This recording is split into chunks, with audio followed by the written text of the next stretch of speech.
Ang Diyos hindi mo lang kasama kapag may breakthrough. At ang Diyos hindi mo lang kasama kapag may challenges. Kahit sa gitna ng mountaintop at valley low, nandun si Lord.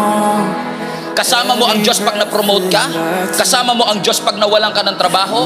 Pero yung araw-araw kang pumapasok sa trabaho, kasama mo pa rin ang Panginoon. Hindi lang natin na-appreciate kasi yun ang ordinary. Marami sa atin nagsisimba para magpasalamat. Grabe ginawa ng Diyos. At marami rin nagsisimba para may matinding gawin ang Diyos. Pero minsan nakakalimutan nating ipagpasalamat yung araw-araw sinusustain niya tayo. Yung araw-araw may trabaho tayo. Yung araw-araw may nakakain tayo. Yung paglakad po natin kasama si Jesus, kasama din po sa pagpapala ng Diyos at presensya ng Diyos, yung mga simple at ordinaryong parte ng ating buhay. Yung mga average and typical.